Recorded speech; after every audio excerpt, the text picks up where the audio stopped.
오늘도 살아계셔서 우리와 함께 하신 주님을 찬양합니다.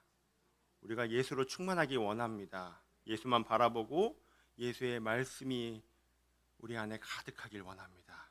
오늘도 주의 백성들이 이 전에 나와 주님의 말씀을 듣고 힘을 얻어 이 세상으로 나아가려고 합니다. 오늘 말씀을 통해 주실 주님을 기대하오니 주님 말씀하여 주시옵소서. 주의 종이 듣겠나이다. 이 시간 우리 각 사람 가운데 성령을 부어주시고 듣는 마음을 허락하여 주시옵소서. 감사드리며 예수 그리스도의 이름으로 기도합니다. 아멘. 오늘 말씀 같이 함께 나누도록 할 건데요. 누가복음 10장 38절에서 42절의 말씀 같이 함께 나누도록 하겠습니다. 같이 함께 5절이니까요. 합독하도록 하겠습니다. 같이 함께 읽도록 하겠습니다. 시작. 그들이 길 갈 때에 예수께서 한 마을에 들어가심에 마르다라 이름하는 한 여자가 자기 집으로 영접하더라. 그에게 마리아라 하는 동생이 있어 주의 발치에 앉아 그의 말씀을 듣더니 마르다는 준비하는 일이 많아 마음이 분주한지라. 예수께 나아가 이르되 주여, 내 동생이 나 혼자 일하게 두는 것을 생각하지 아니하시나이까. 그를 명하사 나를 도와주라 하소서. 주께서 대답하여 이르시되 마르다야 마르다야, 내가 많은 일로 염려하고 근심하나 몇 가지만 하든지 혹은 한 가지만이라도 족하니라. 마리아는 이 좋은 편을 택하였으니 빼앗기지 아니하리라 하시니라. 아멘. 샬롬, 반갑습니다. 오늘 말씀은 우리는 말이다 라는 제목으로 같이 함께 말씀을 나누려고 합니다. 오늘의 제목 어떤 생각이 드셨나요? 마리아의 영어 이름인 메리를 한국식으로 바꾼 건 아닌가? 오타 아닌가? 나 리를 르라고 했다가 잘못된 건 아니었나? 제 아내가 이제 그러더라고요. 우리는 마리아라는 걸 혹시 이렇게 한 거 아니냐고. 그런 거 아니라고 했습니다. 본문을 묵상하면서 개요를 짜고 이제 제목을 고민하는데 우리 교회에 제목학원 원장님이 계시거든요. 제목학원 원장님도 계시고 부원장님도 계신데 그 제목학원 원장님께서 이렇게 제안을 또 해주셔가지고 그 제목이 우리는 말이다라는 제목으로 같이 함께 정하게 되었습니다. 오늘 본문에 등장하는 인물이자 하나님이 선택하신 비범한 여성인 마르다와 마리아, 이 두 인물들이 예수님을 만나 변화된 모습을 묵상하면서 또 마르다, 또 마리아와 같은 우리가 변화되어 마리아는 마르다로, 또 마르다는 마리아처럼 변화되어 살아가고자 하는 소망을 담아서 우리는 마리다라는 저도 헷갈리네요. 제목으로 정했습니다. 오늘의 말씀을 통해서 우리 마리아일 때도 있고 또 마르다일 때도 있는 저와 여러분들이 주님 안에서 말씀으로 성숙한 이들로 자라나는 시간이 되시기를 간절히 소망합니다. 제가 섬기고 있는 그 소년부에서는 학교 앞 신방이나 이제 토요일 날 아이들이 이제 학원 시간을 피해서 토요일 날 이제 신방을 하는데요. 우리가 일반적으로 생각하는 신방은 이제 앉아서 뭐 이야기를 나누고 교제하고 근황을 묻고 뭐 말씀을 나누고 기도하고 이렇게 나누잖아요. 근데 소년부 안에서는 대부분의 이루어지는 신방이 그냥 아이들과 노는 시간입니다. 그냥 아이들이랑 놀러 다녀요. 그래서 근데 이제 아이들이랑 신방을 하고 다니다 보면 종종 이상한 눈으로 쳐다봅니다. 부모도 아닌 사람이 아이들을 데리고 볼링장을 간다거나 자전거를 탄다거나 이제 막 이렇게 돌아다니는 거죠. 그러다가 이제 좁은 인생 네컷 사진관 안에서 그 아이들이 골라준 이제 무지개 파마머리를 씁니다. 아이들이 꼭 골라줘요. 골라달라고 무지개 파마머리를 쓰고 빨간색 조그만 안경을 씁니다. 이렇게 쓰고 사진을 찍으면 전 이곳에서 아이들의 그런 온갖 만화 캐릭터가 되는 것 같아요. 그런데 그 모습이 얼마나 우스꽝스러운지 그 청소하고 있는 직원이 저를 보고서 이렇게 하더라고요. 너 얼마나 웃기고 우스꽝스러운지. 저는 이제 신방이라는 이름 하에 아이들과 참 재밌는 추억을 만들고 있습니다. 오늘의 본문은 마르다와 마리아에게 엄청난 추억이 될 만한 사건이죠. 바로 예수님이 이들의 집으로 찾아가신 신방 사건입니다. 오늘 본문 38절을 현대인의 성경을 한번 보고자 하는데요. 제가 함께 읽도록 하겠습니다. 예수님의 일행이 예루살렘으로 가는 도중 어느 마을에 들어갔을 때 마르다라는 여자가 예수님을 자기 집에 모셔드렸다라고 나와 있습니다. 여기서 나오는 어느 마을은요, 예루살렘에서 3km 정도 떨어져 있는 베다니입니다. 그 요단강 근처에 있는 베다니랑은 이름은 같지만 다른 마을이에요. 예수님께서 예루살렘으로 가시는 길에 베다니가 있어서 들르셨는데 예수님이 마을에 들어오시자마자 마르다가 바로 자기 집으로 안대를 하는 겁니다. 지금도 그렇지만 이스라엘의 문화, 당시 문화도 그렇고요. 지금도 그렇지만 손님 대접이 참 중요합니다. 그래서 아마도 많은 사람들이 예수님을 대접하려고 했겠죠. 그런데 그런 상황에서 마르다는 가장 먼저 달려가서 예수님을 선점한 겁니다. 왜 그랬을까요? 바로 예수님을 향한 마르다의 열심이 있었기 때문입니다. 손님도 그냥 손님이 아니라 예수님과 12 제자라니까요. 말로만 듣던 그분을 우리 집에 모신다는 생각에 앞뒤 안 가리고 달려가서 모셨겠죠. 가장 가까이 머물며 시간을 보낼 수 있다는 생각에 한 걸음에 뛰어갔을 겁니다. 자연스럽게 따라오는 마르다의 모습이 어땠을까요? 기쁨과 설레는 마음으로 예수님을 위해 정성을 다합니다. 아마도 마르다는 대접을 하기 위해 주방에 있지 않았을까 생각이 돼요. 성경은 마르다의 모습을 이렇게 말합니다. 40절 전반부에 나오는데요. 마르다는 준비하는 일이 많아 마음이 분주한지라 라고 나와 있습니다.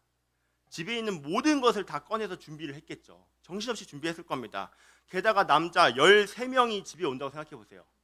13명이 집에 간다고 생각해 보세요. 어떠시겠어요? 상상만 해도 까마득하죠.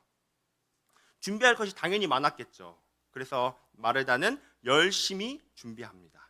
얼마 전에 동네 주변에 있었던 화목제물로 드려진 소불고기는 어디 있는지 한번 확인해보고, 또 동생 마리아 몰래 먹으려고 숨겨둔 석류도 한번 꺼내보고, 그리고 오빠인 나사로가 자기만 몰래 또 먹으려고 숨겨놓은 대추야자 열매 찾아가지고 이런 것까지 막 준비했을 거예요. 그리고 최근에 예루살렘에 나온 한 번도 사용하지 않았던 예루살렘 에디션 한정판 그릇도 아마 준비했을 거예요. 아마 예수님을 섬기기 위해서 정말 최선을 다했을 겁니다. 마르다가 예수님을 섬기기 위해서 정말 열심을 다해서 돌아다닐 때 또 다른 열심을 가진 이가 있었으니 바로 그녀의 동생 마리아죠. 39절입니다. 그에게 마리아라 하는 동생이 있어 주의 발치에 앉아 그의 말씀을 듣더니 라고 나와 있습니다. 그래서 한 가지 주목해야 하는 것은요, 마리아가 예수님의 말씀을 듣고 있는 바로 그 위치입니다. 어디죠? 바로 예수님의 발치입니다. 발치가 어디죠? 바로 예수님의 발 앞, 바로 앞을 의미하고 있죠. 당시 이스라엘 사회의 전통에서는 손님이 오면 여자들은 준비하는 역할을 감당을 해야 했습니다. 그런데 지금 마리아는 어디 있다고요? 발치에 있습니다. 주방에 가 있지 않고 거실, 그것도 예수님 바로 앞에 앉아 있어요. 원래 예수님의 발치 아래는 제자들만 허용되는 자리였거든요. 그런데 여자인 마리아가 예수님의 발 아래에 앉아 있다는 것은요, 매우 일탈의 행동이라고 할 수가 있습니다. 예수님의 말씀을 듣고자 하는 마리아의 열심은 제자들에게 참 큰 충격이었을 거예요. 이 두 열심을 가진 마르다와 마리아, 우리 주변에도 마르다와 같은 사람, 마리아와 같은 사람들이 있죠. 물론 우리가 예배와 말씀, 기도로 가장 그것을 기본으로 살아가지만 그래도 본인의 기질이나 성향에 따라서 좀 섬기고 봉사하는 데 열심히 있는 분이 있는 반면에 또 말씀과 기도에 열심히 있는 분이 또 있잖아요. 우리 성도님들께서는 마르다와 마리아 중에 어느 쪽에 속해 계신 것 같습니까? 나는 마르다, 마리아 전부 해당돼서 나는 마리다라고 하는 분도 계실지도 몰라요. 굳이 하나를 꼽아서 봉사하고 섬기는 것에 좀 더 능하신 분들이 있다면, 또 반면에 기도와 말씀에 더 은사를 가지고 가지신 마리아 스타일의 분들도 있지 않으시겠습니까? 제 경우에는 사실 사역자지만 보시기에도 딱 그냥 마르다 스타일의 사람입니다. 어느 때는 이게 강대상에 올라와서 있는 시간보다요, 사다리에 올라가 있는 시간이 더 많습니다. 그리고 설교하는 시간보다 분리수거하는 시간이 더 오래 있고요. 마이크를 잡고 있는 시간대보다 전동 드라이버 잡고 있는 때가 더 많을 때도 있습니다. 제 성향이나 은사를 보면 조금 더 마르다에 더 가까운 것 같아요. 어느 날 이런 일이 있다고 한번 가정을 한번 해보겠습니다. 가정입니다. 제가 로비 정수기 쪽에서 이제 현수막을 이제 달아야 해서 현수막을 다는데 너무 큰 거예요. 얼마 전에 우리 계속 달았었잖아요. 현수막을 다는데 이걸 단다고 해서 제가 언제나 그렇듯이 사다리에 올라갑니다. 올라가는데 이제 여기 딱 지나가다가 곽신영 목사님 여기를 들어오는 거예요. 들어오면서 저를 보고 수고하세요 하고 들어가는 겁니다. 자기는 본당으로 기도하러 들어간다고. 근데 저는 이제 하던 일을 해요. 열심히 일을 합니다. 예, 열심히 일을 하는데 이쪽을 붙이고 나서 내려서 다시 사다리를 놔두고 반대편을 붙이는 동안 반대편이 떨어져요. 계속 반복이 됩니다. 반복이 돼요. 그때 제 마음이 어떨까요? 아니 이것 좀 달아주고 기도하러 가면 안 돼? 뭐 이런 마음이 든다고요. 예. 괜히 다른 사람한테 괜히 불만을 갖게 되는 거죠. 오늘 본문에서 나오는 마르다의 모습이 좀 이와 같습니다. 마리아의 열심이 마르다에게는 참 못마땅한 거예요. 40절 쉬운 성경에서는 이렇게 말하고 있는데요. 같이 함께 한번 성도님들께서 읽어주시면 좋겠습니다. 읽도록 하겠습니다. 시작. 그러다가 예수님께 다가가서 말했습니다. 주님, 저 혼자 이 모든 대접을 하는데 제 동생이 저를 거들지 않는 것을 아무렇지도 않게 생각하십니까? 저를 도우라고 말씀해 주십시오. 마르다는요, 마리아에게 직접 말하지도 않아요. 오히려 예수님한테 이야기를 합니다. 예수님, 저 지금 예수님이랑 제자들을 위해서 이렇게 열심히 하고 있잖아요. 제가 볼 때 제가 혼자서 너무 벅차다고요. 마리아에게 좀 도와주라고 좀 얘기 좀 해주시면 안 돼요? 이렇게 얘기하는 거예요.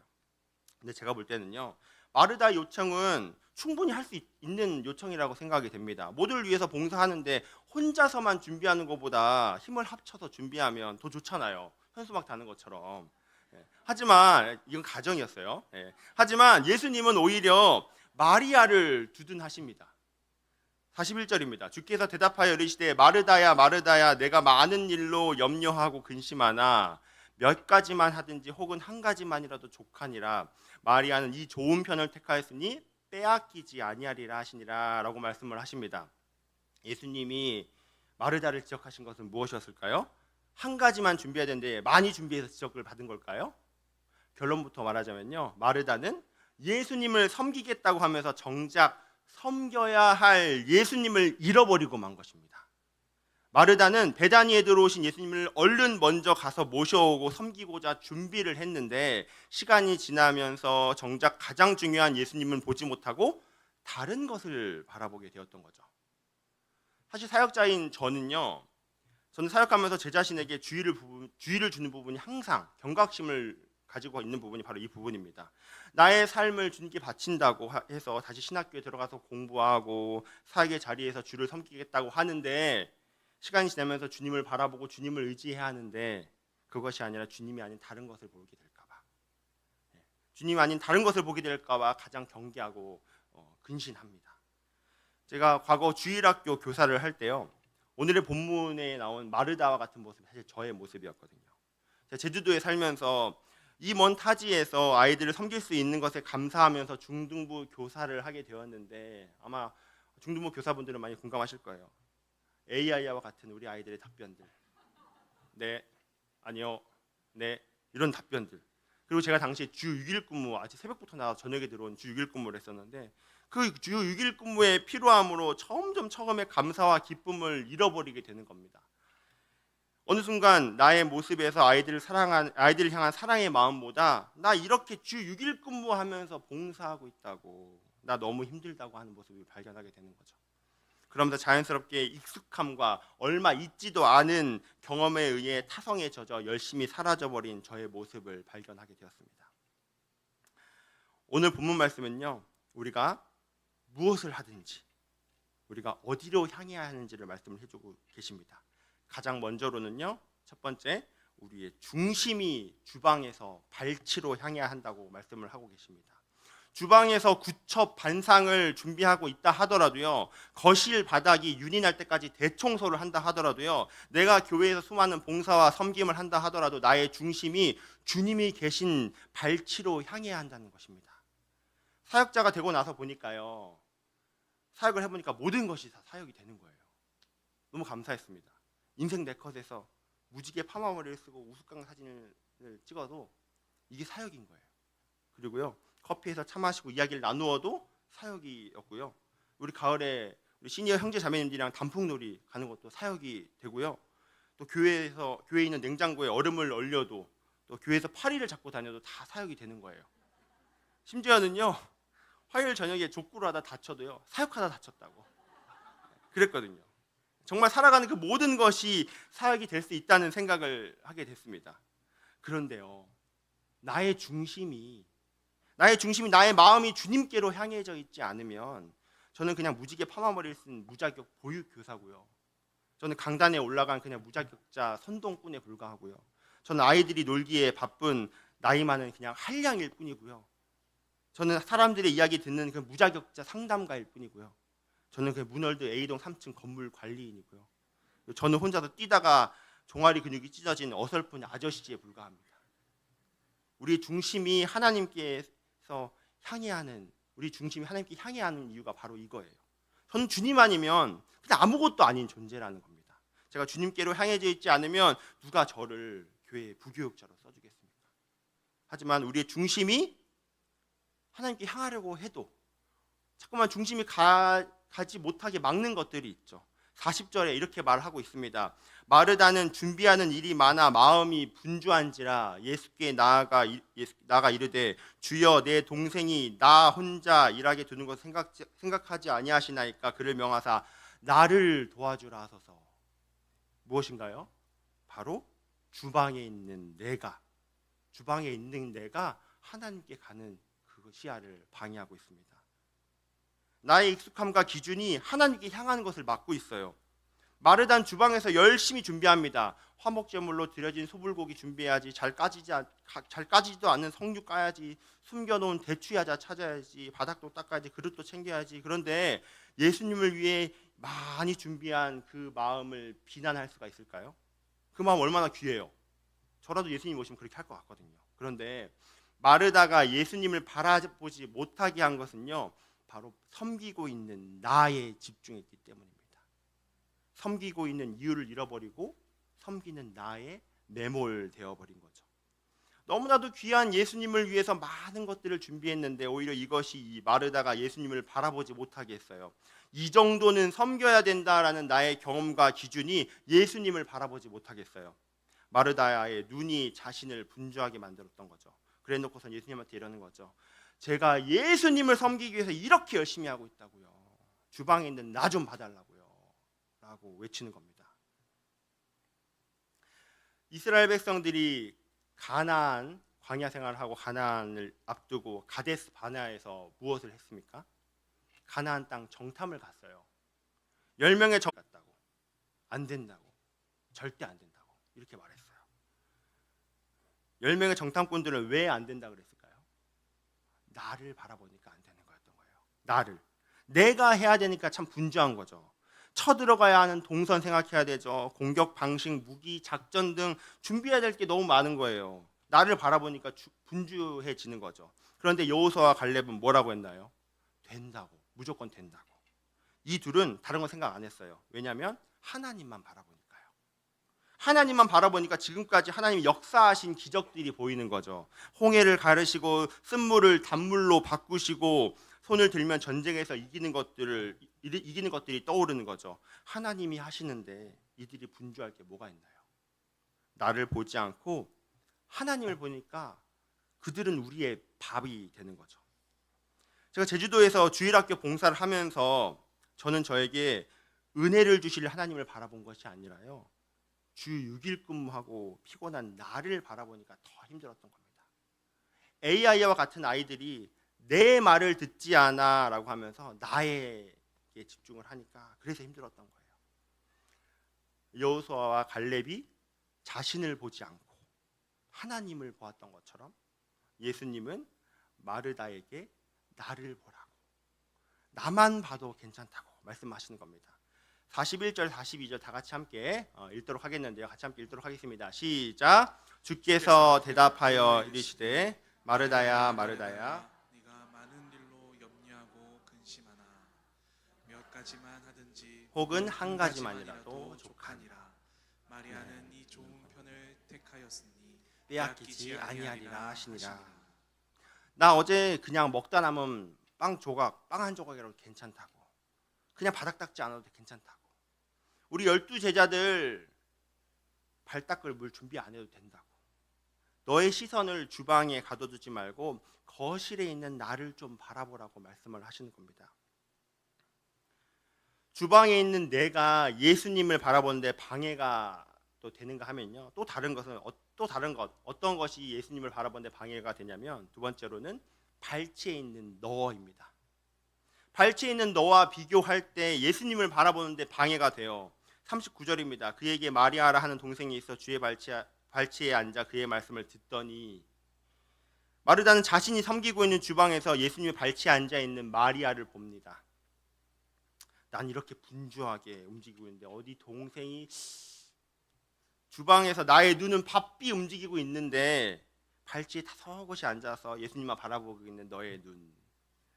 땀을 흘리면서 분주하게 준비하는 나. 땀 한 방울 흘리지 않고 차분히 앉아 있는 너. 참 비교가 됩니다. 나는 정말 고생을 하는데 동생이라는 사람은 전통도 참 무시한 채 그냥 앉아 있어요. 우리 사역에서 좀 그렇습니다. 비교하면 주님을 바라보지를 못해요. 내가 다른 사람들보다 더 수고한다고 비교하면요, 하나님은 보이지 않고 나보다 덜 수고하는 사람들이 보이고요, 다른 사람이 나보다 더 잘한다는 이야기에 귀 기울이면 하나님은 보이지 않고 그 사람의 실력만 보입니다.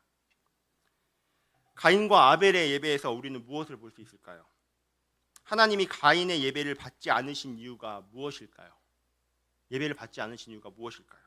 하나님은 고기를 좋아하시고 곡물을 좋아하지 않으셔서 가인의 예배를 받지 않으신 건가요? 전심을 다하지 않은 예배 때문이에요. 영과 진리로 예배를 드리지 않아서 하나님께서는 가인의 예배를 받지 않으신 것이죠. 예배를 드리는데 왜 자꾸 옆에 있는 아벨의 예배를 신경을 쓰는 거예요? 창세기 4장 3절에서 5절 말씀입니다. 세월이 지난 후에 가인은 땅의 소산으로 제물을 삼아 여호와께 드렸고 아벨은 자기도 양의 첫 새끼와 그 기름으로 드렸더니 여호와께서 아벨과 그의 제물은 받으셨으나 가인과 그의 제물은 받지 아니하신지라. 가인이 몹시 분하여 안색이 변하니. 아벨과 비교하니까 눈이 뒤집어지는 거예요. 하나님은 보이지 않죠. 결국 어떻게 됩니까? 동생을 죽이는 결과를 맞게 되죠. 본인의 예배에 집중하지 않고 비교하면서 하나님을 중심에서 잃어버리게 된 것입니다. 전 그래서 다른 사역자분들이랑 비교하지 않으려고 무던히 애를 씁니다. 비교하면요, 의식하게 되고요, 하나님을 바라보는데 방해가 됩니다. 그래서 발치에 있는 너를 보지 않고 오히려 나에게 주신 것에 더 집중을 해야 되는 거죠. 그리고 집중할 때는 일에 매몰되는 것이 아니라 나의 중심이 항상 하나님께 향하도록 해야 된다는 것이죠. 내가 주방에 있다 하더라도 절대 놓치지 말아야 할 것은 나의 중심은 반드시 예수 그리스도의 발치에 있어야 한다는 것. 우리의 모든 사역에는 하나님이 중심이 되셔야 한다는 것을 반드시 꼭 기억하셨으면 좋겠습니다. 그런가 하면은 방금 나누었던 말씀을 뒤집어 보면 어떻게 될까요? 하나님이 중심에 계시면, 하나님이 나의 마음 가운데 중심이 계시면요, 우리의 모든 일들은 다 사역이 될 수 있다는 겁니다.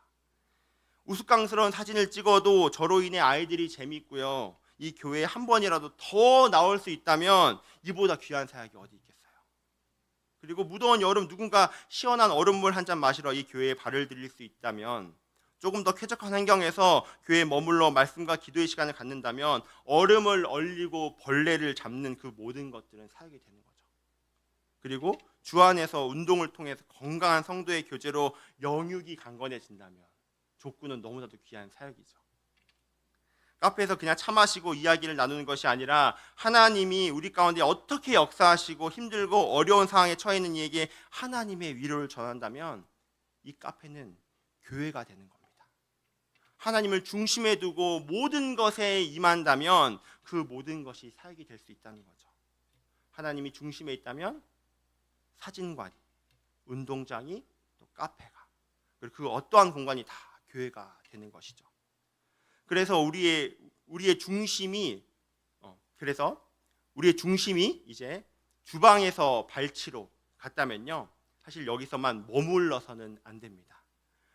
우리는 발치에 머물러서는 안 되고요, 이제는 다시 발치에서 주방으로 향해야 하는 겁니다. 이것이 바로 우리의 삶인 거죠.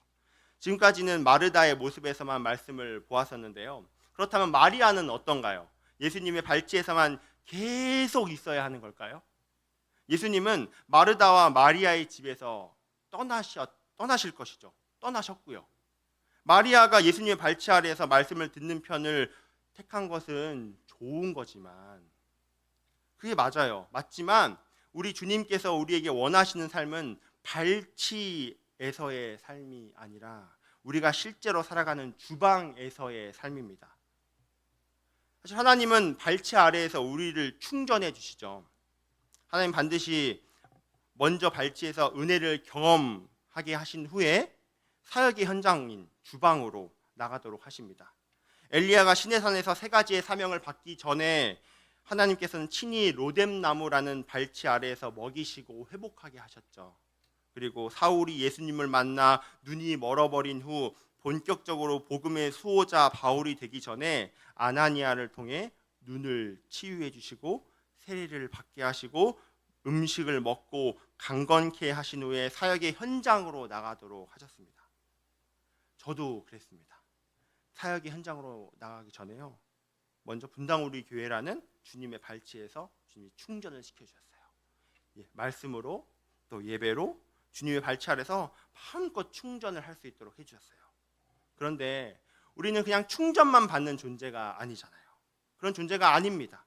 우리가 주님의 발치에서 구원의 감격, 은혜의 충전을 받았다면 우리는 어떻게 주방에서의 삶을 살면 될까요?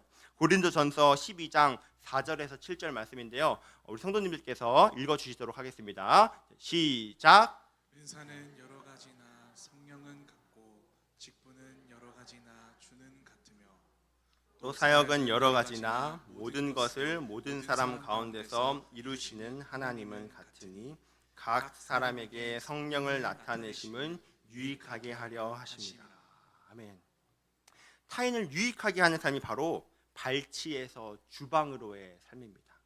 아름빛 교회로 오는 모든 성도님들이 하나님께 최고의 예배를 드릴 수 있도록 섬겨주시는 주일의 모든 봉사 부서들이요, 다 같이 오늘의 봉사 부서들도 있고요, 우리 아이들에게 하나님을 알아가는 복음을 전하기 위해 매 주일 섬겨주시는 주일학교 선생님들, 그리고 순원분들을 매주마다 말씀으로 양육해 주시는 우리 순장님들, 그리고 우는 자와 함께 울기 위해 밤낮으로 위로하러 가시는 우리 장례팀들, 매주 교회를 가장 깨끗하게 청소해 주시는 우리 다락방 식구들, 이외에도 정말 많은 섬김들이 있을 거예요. 우리 가운데 발치에서 주신 그 은혜로 주방으로 가게 하신 이유는 바로 다른 이들을 유익하게 하기 위함입니다. 이 유익은요, 교회만이 해당되는 것이 아니에요. 가정과 직장에도 해당이 되는 거죠. 육아로 힘들어하는 아내를 위해 자유시간을 주는 것도 발치에서 주방으로 향한 길이겠죠. 이걸 말했기 때문에 반드시 지켜야 됩니다. 저는 그렇게 해야 돼요. 그리고 맛있는 음식으로 아내를 섬기는 것도요. 그리고 위로가 필요한 자녀에게 한번 꼭 안아주는 것도요. 그리고 사랑의 표현의 그 한마디도 모두 발치에서 주방으로 가는 모습이 아닐까요? 주방에만 머물러 있던 마르다, 발치에만 머물러 있던 마리아의 변화된 모습을 살펴보면서 오늘의 말씀을 정리해 보려고 합니다. 요한복음 11장 28절에는 이렇게 나오고 있습니다. 이 말을 하고 돌아가서 가만히 그 자매 마리아를 불러 말하되 선생님이 오셔서 너를 부르신다 하니 라고 나와 있습니다. 오늘 본문인 누가복음에서 보았던 마르다의 모습이 보이지 않습니다. 마르다가 화를 내는 모습은 볼 수 없고요, 비교하는 모습도 없어요. 이제 마르다는 자기 자신만 생각하는 것이 아니라 동생 마리아도 배려하고 있습니다. 이번에는 마리아를 예수님의 발치에서 끌어내려고 하는 것이 아니라 오히려 예수님의 발치로 데려가는 모습을 볼 수가 있는 거죠. 그리고 요한복음 12장 2절에서 3절에는요, 이제 이 요한복음 12장의 기록은 마르다와 마리아에 관한 마지막 기록입니다. 거기서 예수를 위하여 잔치할 때 마르다는 일을 하고 나사로는 예수와 함께 앉은 자중에 있더라. 마리아는 지극히 비싼 향유 곧 순전한 나드 한 근을 가져다가 예수의 발에 붓고 자기 머리털로 그의 발을 닦으니 향유 냄새가 집에 가득하더라. 마르다는 이전처럼 똑같이 일을 해요. 똑같이 일을 하고 있습니다. 하지만 불평의 말이 없고요, 마리아는 주님의 발치를 벗어나 주님에게 향유를 붓는 섬김으로 변화되었습니다. 때로는 우리 가운데 주방에 있는 마르다, 발치에 있는 마리아와 같은 모습이 있다면 비범한 여성이 되었던 이 두 자매와 같이 발치로 향하는 마르다, 또 주방으로 향하는 마리아와 같은 마리다의 모습을 가진 우리 아름빛 교회의 성도님들이 되시기를 간절히 축복합니다.